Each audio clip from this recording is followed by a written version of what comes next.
ଛବିଳ ମଧୁବର୍ଣ୍ଣବୋଧର ଲେଖକ କିଏ? ଉତ୍ତର ମଧୁସୂଦନ ରାଓ। ପରବର୍ତ୍ତୀ ପ୍ରଶ୍ନ ଓଡ଼ିଶାର ସବୁଠୁ ବଡ଼ ଜିଲ୍ଲାର ନାମ କ'ଣ? ଉତ୍ତର ମୟୂରଭଞ୍ଜ। ପରବର୍ତ୍ତୀ ପ୍ରଶ୍ନ ଜନସଂଖ୍ୟା ଦୃଷ୍ଟିରୁ ଓଡ଼ିଶାର ସବୁଠୁ ବଡ଼ ଜିଲ୍ଲା କେଉଁଟି? ଉତ୍ତର ଗଞ୍ଜାମ। ପରବର୍ତ୍ତୀ ପ୍ରଶ୍ନ ଓଡ଼ିଶା ସ୍ୱତନ୍ତ୍ର ପ୍ରଦେଶର ମାନ୍ୟତା କେବେ ପାଇଲା? ଉତ୍ତର ଏପ୍ରିଲ 1 ତାରିଖ। ପରବର୍ତ୍ତୀ ପ୍ରଶ୍ନ ଆମ ଦେଶର ଜାତୀୟ ପଶୁର ନାମ କ'ଣ? ଉତ୍ତର ବାଘ। ପରବର୍ତ୍ତୀ ପ୍ରଶ୍ନ ଓଡ଼ିଶାର ବଡ଼ ନଦୀର ନାମ କ'ଣ? ଉତ୍ତର ମହାନଦୀ। ପରବର୍ତ୍ତୀ ପ୍ରଶ୍ନ ଇଂରାଜୀ ନବବର୍ଷ କେବେ ପାଳନ କରାଯାଏ? ଉତ୍ତର ଜାନୁଆରୀ 1 ତାରିଖରେ।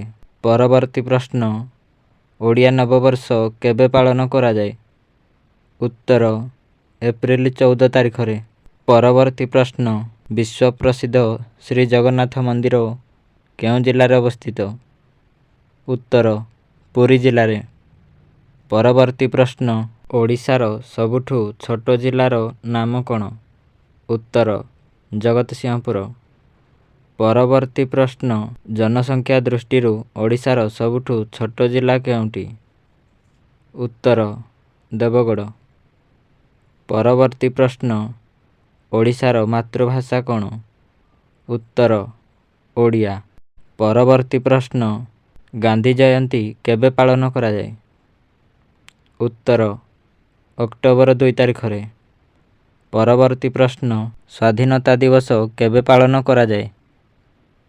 ଉତ୍ତର ଅଗଷ୍ଟ 15 ତାରିଖରେ। ପରବର୍ତ୍ତୀ ପ୍ରଶ୍ନ ଗଣତନ୍ତ୍ର ଦିବସ କେବେ ପାଳନ କରାଯାଏ? ଉତ୍ତର ଜାନୁଆରୀ 26 ତାରିଖରେ।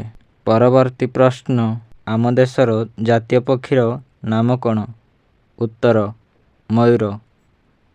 ପରବର୍ତ୍ତୀ ପ୍ରଶ୍ନ ଆମ ଦେଶର ଜାତୀୟ ଫୁଲର ନାମ କ'ଣ? ଉତ୍ତର ପଦ୍ମ ଫୁଲ। ଯଦି ଭିଡ଼ିଓଟି ଭଲ ଲାଗିଥାଏ ତେବେ ଭିଡ଼ିଓକୁ ଗୋଟେ ଲାଇକ୍ କରି ଚ୍ୟାନେଲକୁ ସବସ୍କ୍ରାଇବ୍ କରିଦିଅନ୍ତୁ।